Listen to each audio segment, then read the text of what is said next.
ഇതാണ് ലല്ലു റാം, എന്നിട്ട് അയാളുടെ ഭാര്യ വിജയലക്ഷ്മി. എന്നിട്ട് ഇതാണ് അവരുടെ വളരെ കുഞ്ഞു കുടുംബം: മദൻ, സദൻ, വിജയ്, അജയ്, എന്നിട്ട് ജയ്. ഈ 5 ചേട്ടൻ അനിയന്മാരിൽ മദൻ ഏറ്റവും വലിയതായിരുന്നു, എന്നിട്ട് ഏറ്റവും ബുദ്ധിശാലിയും. മറ്റു പിള്ളേരെല്ലാം കൊച്ചു കുട്ടികളെ പോലെ തമ്മിൽ നന്നായി വഴക്കിടുമായിരുന്നു. നീ എന്തിനാ എന്റെ പാന്റ് ഇട്ടിരിക്കുന്നേ? നീ ഇന്നലെ എന്റെ ഷർട്ട് ഇട്ടോണ്ടാ നടന്നത്, മനസ്സിലായോ? ആ ഷർട്ട് അത് എന്റേതാ. അങ്ങനെയാണെങ്കിൽ ഈ പാന്റ് എന്റേതാണ്. നീ പറയുന്നത് കള്ളവാ. അജയും വിജയും ദിവസവും വഴക്കിട്ടിട്ട് അങ്ങോട്ടും ഇങ്ങോട്ടും അടിപിടിയായിരുന്നു. എന്താ രണ്ടുപേരും വഴക്ക്? നോക്ക്, ഇവൻ എന്നെ അടിക്കുകയാണെങ്കിൽ ഞാനും ഇവനെ അടിക്കും. അങ്ങനെയാണെങ്കിലേ നീ എന്നെ അടിച്ചാ ഞാനും നിന്നെ അടിക്കും. ഇങ്ങനെ ചെയ്തോണ്ടിരുന്നാലേ നിങ്ങളെ രണ്ടുപേരെയും ഞാൻ അടിക്കും. മദന്റെ വാക്കുകൾ കേട്ട് രണ്ടുപേരും മിണ്ടാതിരുന്നു. ഇങ്ങനെ സംഭവിക്കുന്ന വഴക്കെല്ലാം ലല്ലു റാമിന്റെ വീട്ടിലൊരു സാധാരണ കാര്യമായിരുന്നു. ഒരു ദിവസം സംഭവിച്ചതാണ്. വിജയലക്ഷ്മി മദനോട് ചോദിച്ചു, മോനെ, ഞാൻ ചിന്തിക്കുമായിരുന്നു നിന്റെ വിവാഹം ചെയ്യിച്ചാലോ? നിനക്ക് ഏതെങ്കിലും കുട്ടിയെ ഇഷ്ടമാണോ? ഇല്ലമ്മേ, നിങ്ങൾ ആരെ പറയുന്നോ ആ പെണ്ണിനെ ഞാൻ കല്യാണം കഴിച്ചേക്കാം. ശരിയെന്നാ, നിനക്ക് വേണ്ടിയുള്ള കുട്ടിയെ ഞാൻ ഇപ്പൊ തന്നെ തിരയാം. വിജയലക്ഷ്മി ലല്ലു റാമിന്റെ അടുത്തേക്ക് പോയി. ഇപ്പൊ മദനാണെങ്കിൽ സമ്മതം മൂളി. ഇനി അവന് വേണ്ടി ഒരു പെണ്ണിനെയാണ് അന്വേഷിക്കേണ്ടത്. നിന്റെ ഇഷ്ടം പോലെ തന്നെ നടക്കട്ടെ. ഞാൻ ചിന്തിച്ചത് ഞാൻ എന്റെ അനിയത്തിയോട് ചോദിക്കാം. ചിലപ്പോ അവൾക്ക് അറിയുന്ന പെങ്കൊച്ചുങ്ങൾ കാണുമായിരിക്കും. നിന്റെ ഇഷ്ടം പോലെ തന്നെ നടക്കട്ടെ. നിങ്ങളോടാണെങ്കിൽ സംസാരിക്കുന്ന വെറുതെയാ. വിജയലക്ഷ്മി എന്ത് പറഞ്ഞാലും ലല്ലു റാം സമ്മതം മാത്രമേ മൂളിയിട്ടുള്ളൂ. വിജയലക്ഷ്മി അവളുടെ അനിയത്തിയുടെ വീട്ടിലേക്ക് പോയി. എന്നിട്ട് അവളോട് മദന് വേണ്ടി ഒരു പെങ്കൊച്ചിനെ ആലോചിക്കുന്ന കാര്യം പറഞ്ഞു. അത് കൊള്ളാവല്ലോ ചേച്ചി, ഇതൊരു നല്ല കാര്യമല്ലേ? പക്ഷേ ഒരു പ്രശ്നമുണ്ട്. അല്ല, അതെന്താ? എനിക്ക് 5 ആമ്പിള്ളാരാണുള്ളത്. ഏതൊരു കൊച്ചും ഇത്രയും വലിയൊരു കുടുംബത്തിലേക്ക് വരാൻ ഒന്ന് 10 പ്രാവശ്യമെങ്കിലും ആലോചിക്കും. ആ പറഞ്ഞ കാര്യം സത്യ. നമ്മുടെ വീട്ടിൽ വരുന്ന പെങ്കൊച്ചിന് നല്ല ബുദ്ധിയും എന്നിട്ട് എല്ലാ ചേട്ടൻ അനിയന്മാരെ ഒരുമിച്ച് നിർത്തുന്നതായിരിക്കണം. പക്ഷെ ഇപ്പഴത്തെ ഭാര്യമാരാണെങ്കിൽ ഭർത്താവിനെ കൊണ്ട് വേറെ മാറി താമസിക്കും. അങ്ങനെ ഒരു പെങ്കൊച്ചിനെ എങ്ങനെ അന്വേഷിക്കുന്നേ? നമ്മുടെ വീട്ടിൽ കയറി വരുന്ന പെങ്കൊച്ചിന്റെ കുടുംബം വളരെ ചെറുതായിരിക്കണം. എന്നാലല്ലേ വീട്ടുകാരുടെ വില എന്താന്ന് ആ കുട്ടിക്ക് മനസ്സിലാവൂ. അത് ശരിയാ. ചിലപ്പോ ഒരു അനാഥ കുട്ടിയോ ഇല്ലെങ്കിൽ പാവപ്പെട്ട വീട്ടിലായിരിക്കണം. അങ്ങനെ ഒരു പെങ്കൊച്ചിനെ എനിക്കറിയാം. പക്ഷെ മദന് വേണ്ടി പറ്റിയ കുട്ടിയാണോ ഇല്ലയോന്ന് അറിഞ്ഞൂടാ. ഏതാന്ന് പറഞ്ഞേ? ഇതാണ് സരസ്വതി. ഇവൾ ഒരു പാൽക്കാരിയാണ്. പണക്കാരനായ സേട്ടിന്റെ മകളാണ്. അച്ഛന്റെ മരണത്തിന് ശേഷം വീട്ടുകാരെല്ലാരും സ്വത്ത് തട്ടിയെടുത്തു. അന്ന് തൊട്ട് ഈ കുട്ടി അവളും അവളുടെ പ്രായമായ അമ്മയെ നോക്കി നടത്തുവാണ്. മോത്തെ ഭാവമൊക്കെ കാണാൻ നല്ല ഭംഗിയാ. ശരിയാ. എന്നും വെളുപ്പാങ്കാലം 4 മണിക്ക് എണീക്കും. എന്നിട്ട് പാലിന് വേണ്ടി പശുവിനെ കറക്കും. എന്നിട്ട് ഗ്രാമം മുഴുവനും നടന്നിട്ട് ആ പാല് വിൽക്കും. നന്നായി പരിശ്രമിക്കും.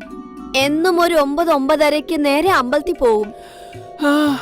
ദൈവവിശ്വാസം ഉണ്ട്. അമ്പലത്തിൽ നിന്ന് നേരെ വീട്ടിലേക്ക് വന്ന് അമ്മയ്ക്ക് മരുന്നെടുത്തു കൊടുക്കും. ഉത്തരവാദിത്വവും ഉണ്ട്. ഉച്ചയാവുമ്പോ തുണിയെല്ലാം തയ്ക്കും. പിന്നെ ചേച്ചി, ഇവള് തയ്ക്കുന്ന തുണി നല്ല ഭംഗിയുണ്ട്, നല്ല കഴിവും ഉണ്ട്. എന്നിട്ട് വൈകുന്നേരം ആണെങ്കിലോ കുട്ടികളെ ട്യൂഷനും പഠിപ്പിക്കും. നന്നായി പഠിച്ചിട്ടുണ്ടെന്ന് തോന്നുന്നു. എന്നിട്ട് വൈകുന്നേരം ആവുമ്പോ പ്രായമായ അമ്മയെ നന്നായി സഹായിക്കും. ആ വയസ്സായ സ്ത്രീ ഇവളുടെ ആരാ? ആരുമല്ല, ഈ ഗ്രാമത്തിലെ സ്ത്രീയാ. മറ്റുള്ളവരെ സഹായിക്കുകയും ചെയ്യുവോ? സരസ്വതി വഴിയിൽ ഓടി നടക്കുന്ന പട്ടികളെ നോക്കും. അത്രയ്ക്ക് കയ്യില് കാശൊന്നുമില്ല. പക്ഷേ അവൾ ആ പട്ടികൾക്ക് എപ്പോഴും ആഹാരം കൊടുക്കും. മൃഗങ്ങളോടും നല്ല സ്നേഹമുണ്ട്. മാസങ്ങളിൽ കൈ കിട്ടുന്ന കാശിൽ ഒരു 10% പാവങ്ങൾക്കും കൊടുക്കുന്നുണ്ട്. അങ്ങനെയൊക്കെ ചെയ്യുവോ? ഇനി അവസാനമായ പരീക്ഷണം ഞാൻ തന്നെ നോക്കും. അല്ല ചേച്ചി, അവിടെ നിന്നേ. സമയം വൈകാതെ വിജയലക്ഷ്മി സരസ്വതിയുടെ അടുത്തേക്ക് പോയി. എന്നിട്ട് അവര് വേണമെന്ന് വെച്ച് സരസ്വതിയെ തള്ളിയിട്ടു. രണ്ടുപേരും അവിടെ മറിഞ്ഞു വീണു. എന്താ ഈ കാണിക്കുന്ന നീ? കണ്ണൊന്നും കാണത്തില്ലേ? റോഡിൽ നോക്കി നടക്കണ്ടേ?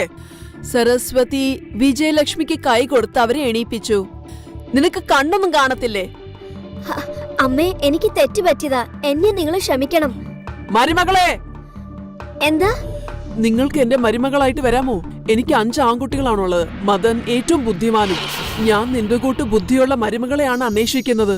പക്ഷെ അമ്മേ, ഞാനൊരു പാൽക്കാരിയാണ്. എനിക്കതറിയാം. പക്ഷെ പറഞ്ഞേ, നീ എന്റെ മരുമകളായിട്ട് വരുവോ? നാണം കൊണ്ട് സരസ്വതി അവിടുന്ന് പോയി. ഇതെന്താ ചേച്ചി, ഒരു പ്രാവശ്യം കണ്ടപ്പോഴേ അവളോട് വിവാഹത്തിന്റെ കാര്യം പറഞ്ഞോ? മോളെ, ഇതൊരു സാധാരണ പെങ്കൊച്ചല്ല. ഞാൻ ഇതുപോലത്തെ പെൺകുട്ടിയാ അന്വേഷിച്ചത്. നല്ലോണം പരിശ്രമിക്കും, ഭംഗിയുണ്ട്, ദൈവവിശ്വാസമുണ്ട്, ഉത്തരവാദിത്വമുണ്ട്, കഴിവുമുണ്ട്, നന്നായി പഠിച്ചിട്ടുമുണ്ട്, മൃഗങ്ങളോട് നല്ല സ്നേഹമുണ്ട്, നന്നായി സഹായിക്കുകയും ചെയ്യും. എന്നിട്ട് ഏറ്റവും വലിയ കാര്യം മനസ്സ് ശുദ്ധമാണ്. ഇവളിൽ 10 മരുമകളുടെ കഴിവുണ്ടല്ലോ. ശരിയാ. അതുകൊണ്ട് ഈ കുട്ടിക്ക് 10 തലയുണ്ട്. ഇത്രയും ഗുണമുള്ള പെങ്കൊച്ചിനെ എവിടെ നോക്കിയാലും കിട്ടില്ല. വാ ചേച്ചി, നമുക്ക് മധുരം കഴിച്ചിട്ട് മദന്റെ വിവാഹത്തിനുള്ള ഒരുക്കങ്ങൾ തുടങ്ങാം. അവസാനം വിജയലക്ഷ്മിക്ക് 10 തലയുള്ള മരുമകളെ എങ്ങനെയെങ്കിലും കിട്ടി. 6 വയസ്സുള്ള ഭാനുവിന്റെ അച്ഛനമ്മയും പോലീസിലാണ് ജോലി ചെയ്യുന്നത്. ഭാനുവിന്റെ അച്ഛനും അമ്മയും ജോലിക്ക് പോകുമ്പോൾ മമ്മി ഡാഡി ബൈ, വേഗം വീട്ടിലേക്ക് വരണേ.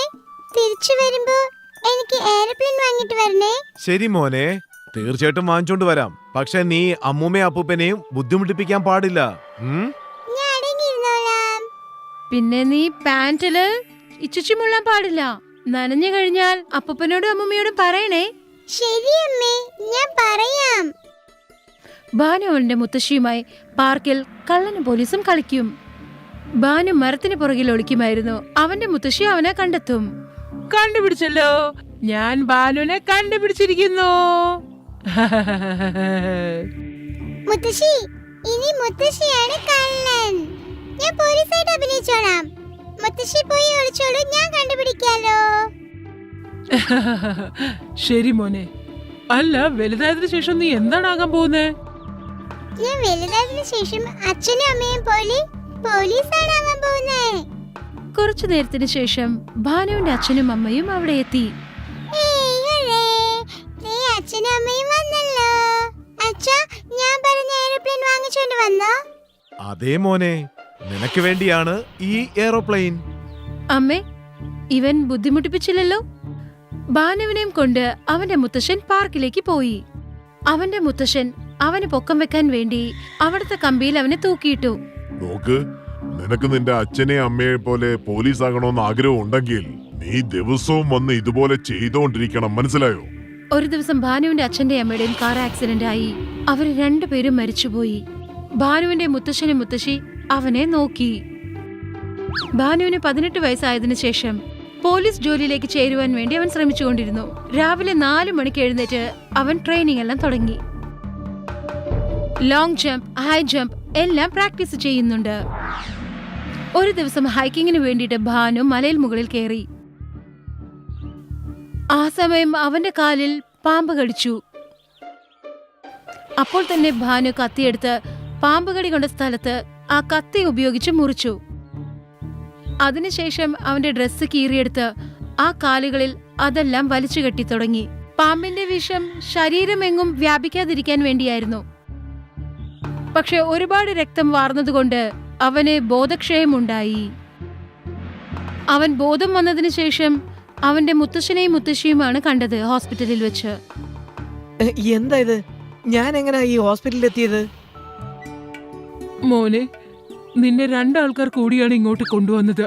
നീ 3 ദിവസമായിട്ട് ഓർമ്മയില്ലാതെയാണ് കിടന്നത്. കൂടാതെ നിന്റെ ശരീരത്തിലേക്ക് ഒരുപാട് ചോരയും കയറ്റിയിട്ടുണ്ട്. ഇന്ന് നിനക്ക് ഫിസിക്കൽ ടെസ്റ്റ് ഉള്ളതാ. പക്ഷെ ഇന്ന് നിന്റെ ഭാരം രക്തം പോയതുകൊണ്ട് കുറഞ്ഞു പോയിരിക്കും. നാളെ ഇവിടുന്ന് നിന്നോട് പോവാൻ പറയുമായിരിക്കും.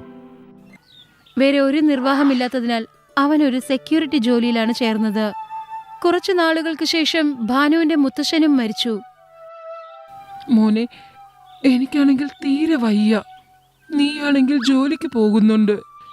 ഇവിടെ എന്റെ കൂടെ ജോലിയൊക്കെ ചെയ്യാനായിട്ട് കൂടെ ആരുമില്ല.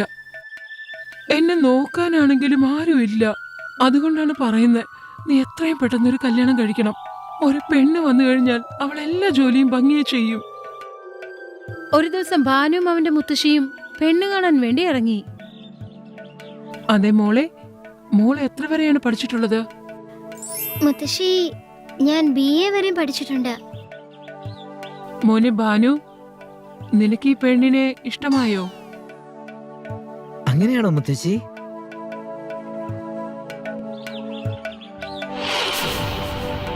ശ്വേത ഭാനുവിന്റെ വീട്ടിൽ വന്നപ്പോൾ തന്നെ ഭാനുവിന്റെ അച്ഛനും അമ്മയും പോലീസ് യൂണിഫോമിലുള്ള ഫോട്ടോ മതിലിൽ കണ്ട് അവൾ ആശ്ചര്യച്ചു.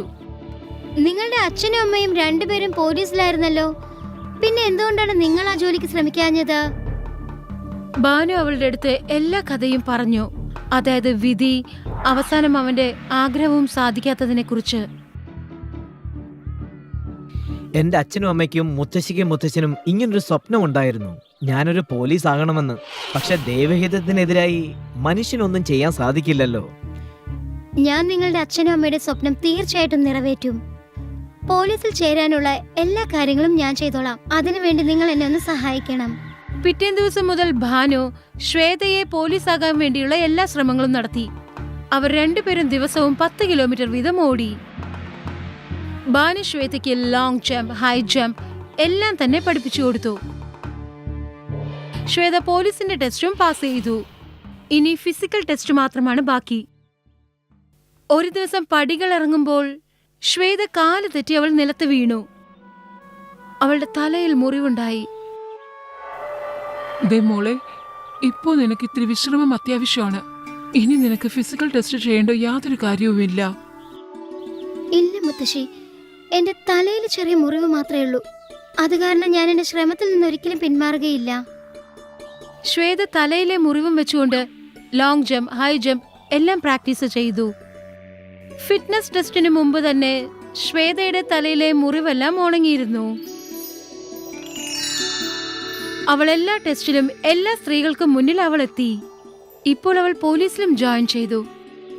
ശ്വേതേ, മോളെ കുറിച്ച് ഓർത്താൽ എനിക്ക് ഒരുപാട് അഭിമാനം തോന്നുന്നുണ്ട്. നീ ഒരുപാട് യാതനകളും പ്രയാസങ്ങളും അനുഭവിച്ചതിന് ശേഷവും ഒരു പോലീസ് മരുമകളായി തന്നെ നീ കാണിച്ചു മോളെ. സുഹൃത്തുക്കളെ, ഈ കഥയിൽ നിന്നും നമ്മൾ എന്താണ് മനസ്സിലാക്കിയതെന്ന് വെച്ചാൽ, നമ്മൾ നമ്മുടെ ടാർഗറ്റ് അച്ചീവ് ചെയ്യാൻ വേണ്ടി ഒരുപാട് കടമ്പകൾ നമ്മൾക്ക് കടന്നു പോകേണ്ടതായിരിക്കുന്നു. ആ പ്രശ്നങ്ങൾക്കൊന്നും നമ്മൾ തലകുനിക്കാതെ അതിനു വേണ്ടിയിട്ടുള്ള ശ്രമം നമ്മൾ എപ്പോഴും ചെയ്തുകൊണ്ടേയിരിക്കണം. എങ്കിൽ മാത്രമേ നമുക്ക് വിജയിക്കാൻ സാധിക്കൂ.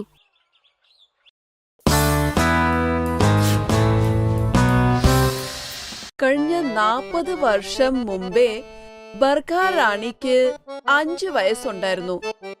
ബർക്ക, ഇങ്ങനെ പറ. 1 2 2, 2 4. 1 2 2, 2 2 4, 3 2 6, 4 2 8, 2 3 6, 2 4 8, 2 5 10, 2 6 12. 2 5 10. മതി, ഒന്ന് നിർത്തിക്കോ. എന്തിനാ ഇതൊക്കെ വെറുതെ പഠിക്കുന്ന നീ? നിനക്കിതിനെ കുറിച്ചൊന്നും അറിയില്ല. ബർക്ക, നീ പറയും മോളെ. 2 5 10, 2 6 12. ഒന്ന് നിർത്തുന്നുണ്ടോ? കൊറേ നേരമായിട്ട് പഠിക്കുന്നുണ്ട്. ഇതെല്ലാം പഠിച്ചിട്ട് നീ എന്തെടുക്കാൻ പോവാ? ഇനി അവള് അടുക്കള കയറി പണിയെടുക്കാൻ പോവല്ലേ? നീ എന്റെ കൂടെ വന്നേ, ചപ്പാത്തി ഉണ്ടാക്കാൻ ഞാൻ പഠിപ്പിക്കാം. പക്ഷേ അമ്മേ, എനിക്ക് ഇനിയും പഠിക്കണം. വേണ്ടെന്ന് പറഞ്ഞില്ലേ? വാ കൂടെ.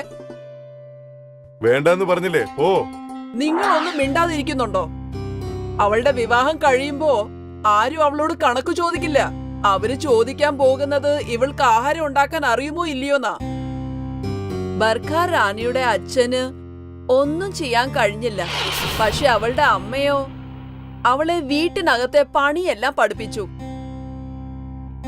ആഹാരം ഉണ്ടാക്കിയാണ് ബർഖ റാണി വളർന്നത്. അവളുടെ വിവാഹം കഴിഞ്ഞു. പക്ഷേ എന്നാലും അവൾ ആഹാരം മാത്രമേ ഉണ്ടാക്കിയുള്ളൂ.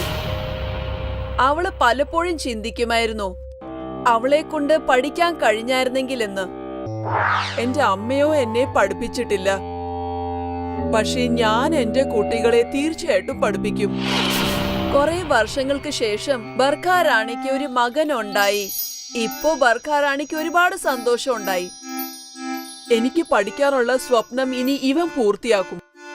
ഇവൻ നന്നായി പഠിച്ചു വലിയൊരു ഓഫീസർ ആകും. ബർഖ റാണി അവരുടെ മകന് വേണ്ടി ഒരുപാട് പുസ്തകങ്ങൾ വാങ്ങി. അവര് പലപ്പോഴും അവനെ പഠിപ്പിക്കാനിരിക്കുമായിരുന്നു. പക്ഷേ അവരുടെ മകൻ വിനോദിനാണെങ്കിലോ പഠിക്കാനുള്ള താല്പര്യം ഒട്ടുമില്ലായിരുന്നു. അവന്റെ ശ്രദ്ധ എപ്പോഴും കളിക്കുന്ന കാര്യത്തിൽ മാത്രമേ ഉള്ളായിരുന്നു. വർഷങ്ങൾ കൂടുന്തോറും വിനോദ് വലിയ കുട്ടിയായി. അവൻ ഇപ്പൊ പ്രായം 20 വയസ്സായി. പക്ഷേ അവനോ പാടത്ത് പണിയെടുക്കുന്നതായിരുന്നു ഇഷ്ടം. ബർഖ റാണിയുടെ ആ സ്വപ്നം തന്നെയായിരുന്നു. പക്ഷേ കുറച്ചു ദിവസങ്ങൾക്ക് ശേഷം ബർഖ റാണി വിനോദിന് വിവാഹത്തിന് വേണ്ടി പെണ്ണ് കാണാൻ പോയി. ആ കുട്ടിയുടെ പേര് നന്ദിനിയായിരുന്നു. ആ കുട്ടിയെ കാണാൻ നല്ല ഭംഗിയുണ്ടായിരുന്നു, നന്നായി പഠിച്ചിട്ടും ഉണ്ടായിരുന്നു. മോളെ, നീ നന്നായി പഠിച്ചതല്ലേ? ഇനി ജീവിതത്തിൽ എന്ത് ചെയ്യാനാണ് ഉദ്ദേശം? ഞാൻ ഇനിയും പഠിച്ചിട്ട് കലക്ടർ ആകണമെന്നാണ് ആഗ്രഹം. ഇത് കേട്ടതും ബർഖ റാണിക്ക് ഒരുപാട് സന്തോഷമുണ്ടായി. വിനോദിന്റെയും നന്ദിനിയുടെയും വിവാഹം കഴിപ്പിച്ച് ബർഖ റാണി ആ കുട്ടിയെ വീട്ടിൽ കൊണ്ടുവന്നു. ഒരിക്കൽ കൂടി ബർഖ റാണിയുടെ ആ സ്വപ്നങ്ങൾ സഫലമാകുമെന്ന് തോന്നാൻ തുടങ്ങി. മോളെ, നീ നന്നായിട്ട് വേണം പഠിക്കാൻ. വീട്ടിലെ ജോലിയെല്ലാം ഞാൻ തന്നെ നോക്കിക്കോളാം. പക്ഷേ നീയോ നിന്റെ പഠിത്തത്തിൽ ശ്രദ്ധിച്ചാ മതി. അവരുടെ അമ്മായിയമ്മയുടെ സമ്മതത്തോടു കൂടി നന്ദിനി അവളുടെ പഠിത്തം തുടർന്നു. അവള് ഏതു നേരവും പുസ്തകത്തിൽ മുഴുകിയിരിക്കുമായിരുന്നു. എന്നിട്ട് ബർഖ റാണിയോ വീട്ടിലെ ജോലിയെല്ലാം നോക്കി നടത്തുമായിരുന്നു. ഒരു ദിവസം ബർഖ റാണിയുടെ വീട്ടില് അവളുടെ നാത്തൂനെത്തി. മോളെ, മോളെ. നമസ്കാരം വല്യമ്മേ. നന്നായി വരട്ടെ. ബർഖ റാണിയും അവളുടെ ചേട്ടത്തിയും പരസ്പരം സംസാരിക്കാൻ തുടങ്ങി. മോളെ, നീ ഒരു പണി ചെയ്തേ. ഞങ്ങൾക്ക് വേണ്ടി തണുത്ത മോര് കൊണ്ടുവന്നേ. പുറത്ത് നല്ല ചൂടുള്ളതാ. ഇപ്പൊ കൊണ്ടുവരാം. നീ നിന്നെ മോളെ, ഞാൻ കൊണ്ടുവരാം. എന്തൊക്കെയായാലും ഏട്ടത്തി ഒരുപാട് വർഷമായി എന്റെ കയ്യിലെ ആഹാരം കഴിച്ചിട്ടില്ല. ബർഖ റാണി മോരുണ്ടാക്കാൻ അടുക്കളയിലേക്ക് പോയി. എന്നിട്ട് നന്ദിനിയോ തിരിച്ചവളുടെ പുസ്തകം തുറന്ന് വായിക്കാൻ തുടങ്ങി. ഇതെല്ലാം കണ്ട് ബർഖ റാണിയുടെ ഏട്ടത്തി ആശ്ചര്യപ്പെട്ടു. ബർഖ റാണി മോരിന്റെ 2 ഗ്ലാസുമായി തിരിച്ചു വന്നു. കുടിച്ചോളൂ ഏടത്തി. ഇതത്രയ്ക്ക് ശരിയല്ല. എന്തുപറ്റി? മോരില് പ്രശ്നമുണ്ടോ? ഞാൻ മോരിനെ കുറിച്ചല്ല, നിന്റെ ഈ മരുമകളെ കുറിച്ചാണ് പറഞ്ഞത്. അവൾ ഈ വീട്ടിനകത്ത് കാലുമേ കാല് വെച്ചിരുന്ന് നീ ഈ വീട്ടിലെ ജോലിയെല്ലാം ചെയ്യുന്നോ? ഒരു പ്രാവശ്യം അവൾക്ക് ഈ സ്വഭാവം തുടങ്ങിയ പിന്നെ നീ ഓർത്തോ, നിന്നെ അവൾ ഒരിക്കലും സേവിക്കില്ല. ഇല്ല ഏട്ടത്തി, ഇങ്ങനൊന്നും സംഭവിക്കില്ല. എന്തായാലും ആ കുട്ടി അവിടെ വെറുതെ ഇരിക്കുവല്ലോ, അതവിടെ പഠിക്കുവല്ലേ. എനിക്കിതുവരെ ഒരു കാര്യം മനസ്സിലായില്ല. നീ എന്തിനാ നിന്റെ മരുമകളെ ഇങ്ങനെ പഠിപ്പിക്കുന്നത്? എനിക്കോ പഠിക്കാനുള്ള അവസരം കിട്ടിയില്ല. അവളെങ്കിലും പഠിക്കട്ടെ. ഏടത്തി ബർഖ റാണിയെ ഒരുപാട് പറഞ്ഞ് മനസ്സിലാക്കിക്കാൻ നോക്കി. പക്ഷേ ബർഖ റാണിയോ അവര് പറഞ്ഞതൊന്നും അനുസരിച്ചില്ല. ഒരു ദിവസം സംഭവിച്ചു. ബർഖ റാണിയുടെ മകൻ അവരോട് സംസാരിക്കാൻ വന്നു. അമ്മേ, നന്ദിനിയുടെ പഠിത്തം വളരെ അത്യാവശ്യമാണോ? എന്തേ? എന്തുപറ്റി? ഒന്നുമില്ല, ഇവിടുത്തെ നാട്ടുകാരൊക്കെ കളിയാക്കുന്നുണ്ട്. എന്റെ ഭാര്യ റെസ്റ്റ് എടുത്തോണ്ടിരിക്കാണ്, എന്റെ അമ്മയാണെങ്കിൽ ദിവസം മുഴുവനും പണിയെടുത്തോണ്ടിരിക്കാണ്. നീ നാട്ടുകാര് പറയുന്ന കേക്കണ്ട. ഒരു കാര്യം പറഞ്ഞേ, നീ പാടത്ത് പണിയെടുക്കല്ലെന്ന് ഞാൻ എന്തെങ്കിലും പറഞ്ഞിട്ടുണ്ടോ? ഇല്ലല്ലോ. കാരണം അത് നിനക്ക് ഇഷ്ടമാണ്. എന്നിട്ട് നന്ദിനിക്കോ പഠിക്കുന്നതും ഇഷ്ടമാ. എനിക്കത് എങ്ങനാ തടയാൻ കഴിയുന്നത്? പിന്നെ നിനക്കറിയാവുന്നതല്ലേ, എനിക്ക് പഠിക്കാൻ ആഗ്രഹം ഉണ്ടായിരുന്നു, പക്ഷേ പഠിക്കാൻ കഴിഞ്ഞില്ല. നീയും ഒന്നും പഠിച്ചിട്ടില്ലല്ലോ. ഒന്നുമല്ലെങ്കിലും അതെങ്കിലും പഠിച്ചോട്ടെ. ശരി അമ്മേ. ബർഖ റാണി അവരുടെ മകനെ കൊണ്ടും സമ്മതിപ്പിച്ചു. നന്ദിനിയാണെങ്കിലോ IASന്റെ പരീക്ഷ എഴുതി. എന്നിട്ട് പാസ്സായിട്ട് ആ ജില്ലയുടെ കലക്ടറായിട്ട് വന്നു. കലക്ടർ ആയതിനു ശേഷം ബർഖ റാണിയുടെ അനുഗ്രഹം മേടിക്കാൻ നന്ദിനി വന്നപ്പോ ബർഖ റാണിയുടെ കണ്ണുകൾ അങ്ങ് നിറഞ്ഞുപോയി. അമ്മേ, ഇതെല്ലാം സംഭവിച്ചത് നിങ്ങൾ കാരണമാണ്. ബർഖ റാണി അവരുടെ മരുമകളുടെ നെറ്റിയിൽ ഉമ്മ വെച്ചു. ഇപ്പൊ ബർഖ റാണി ഗ്രാമത്തിൽ നടക്കുമ്പോ അവർക്കൊരുപാട് അഭിമാനം ഉണ്ടായിരുന്നു. കാരണം അവരുടെ മരുമകൾ കലക്ടറാണ്. അപ്പൊ കുട്ടികളെ, ഇങ്ങനാണ് ഒരു അമ്മായിയമ്മ അവരുടെ മരുമകളെ കലക്ടറാക്കിയത്. എന്നിട്ട് അവസാനം ബർഖ റാണി കണ്ട സ്വപ്നം അവരുടെ മരുമകൾ നന്ദിനിയാണ് പൂർത്തീകരിച്ചത്. ഹായ്, ഞാൻ ഷൈനി. നിങ്ങൾക്ക് ഈ കഥ ഇഷ്ടപ്പെട്ടെങ്കിൽ തീർച്ചയായും ഷെയർ ചെയ്യണം. കൂട്ടുകാരോട് പറയാനും സബ്സ്ക്രൈബ് ചെയ്യാനും മറക്കല്ലേ.